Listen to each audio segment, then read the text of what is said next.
So, Hunger Games. How do you feel about Hunger Games?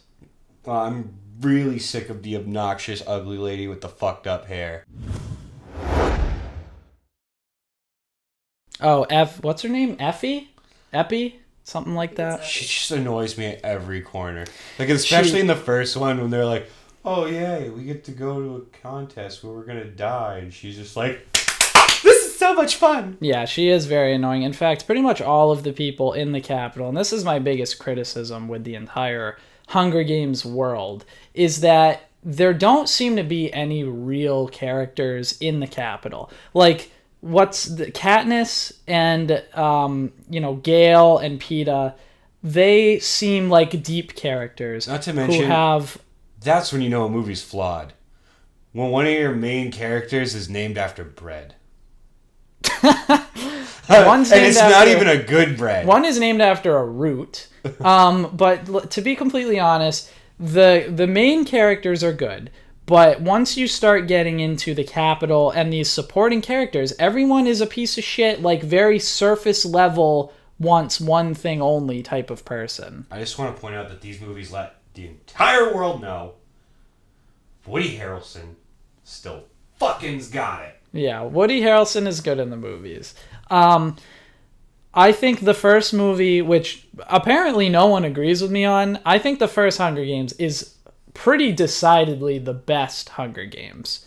Like, even though it directly ripped off the plot of Battle Royale, Katniss is the deepest in the first movie. When we watch her go from a normal person to someone thrust into this death battle,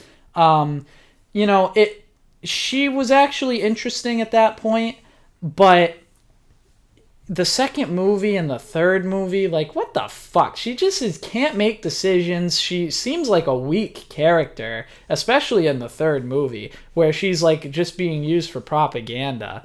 Like, it just does absolutely nothing for me. Ever since the first movie, it seems like the movies don't have good endings. Like, Catching Fire, she fucking shoots the sky. Like, and then the movie is over. And then in the third movie, I know it's part 1 of 2, but it feels like the movie ends in the middle of the movie. Like, there's no climax in the first movie. Not to mention, again, like you see in especially in Catching Fire, just like you did in the first one, which I can't remember the exact name. The first one, The Hunger Games? Okay. Just The Hunger Games, I think. thought I had a little bit. I think it's just The Hunger Games. But either way, regardless, my biggest issue with that is both times that she is in those games, she flips the script. She forces the controlling powers to change the parameters of the game to better suit her because of the ability for her to incite different things throughout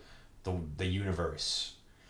Now, I'm going to go ahead and assume that if I was part of some evil organization that was controlling 9 districts or 12 districts, wasn't it? I don't. I think it's 12 and there was originally 13. Is dead or something. I don't know. But if I'm some evil power that is easily controlling these other districts and being so maniacal as to pit their young against each other in a battle royale to the death in one of the most sadistic things on Earth, I'm pretty sure a 17-year-old girl isn't going to manipulate me. I'm going to have things in place, but I guess... I think that's actually a pretty good point. Like, just fucking kill her. Like, oh, the public will be upset. Oh, suddenly, robots it. just came from the ceiling and boom. The public is upset every time that you take their people to the games in the first place, yet you can't kill someone in the games. Like, the whole thing is retarded. The whole thing is retarded. Look at history. You've got Napoleon. You've got Hitler. You've got Alexander the Great. You've got Joan of Arc. All these people who had a legitimate power at one point and controlled masses, whether for good or for evil.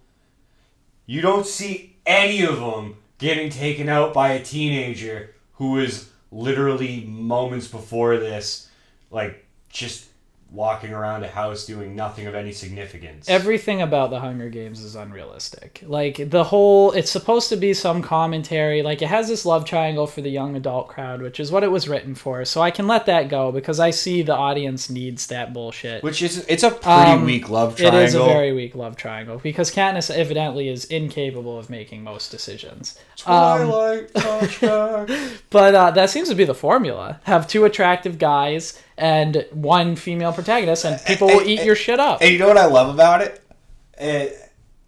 Especially with these teen romances, the girl is always indecisive and basically offhandedly pits them against each other, which is socially so fucking unacceptable. Yeah, it really is. It really is. And it does happen all the fucking time. Like, they show a movie with a guy who bangs bitches left and right, not dating any of them, and they're like, he's such a douchebag and an asshole. But then you got this bitch saying, I love you, but I love you. Can one of you just kill the other one to make it a little bit easier? Can I just date you depending on what day of the week it I don't is? want to deal with the negative consequences of picking one, so could you guys figure something out? But I'm just going to continue to allow you both to advance me and let it play out. I'm not going to set any guidelines or parameters. I'm not going to be loyal to one of you. We're just going to play it by ear. I do want to nitpick a little bit. In the first movie, spoiler alert, at the very end, when that really good combat guy from District 1 or whatever has Peeta by the neck and she shoots an arrow into his hand, the arrow is going to go right through his hand and into Peeta's fucking throat. Okay? She was like 10 feet away from them. Yeah, that was do you not understand physics in this movie? Like, the arrow is going to go right through into his throat, and a realistic end there would have been fucking perfect. She would have won in one fell swoop with one arrow. Boom, they're both dead, and she would have stood there like a fucking idiot, like, what? That would have been awesome too if she wins and just like turns to a camera and is just like,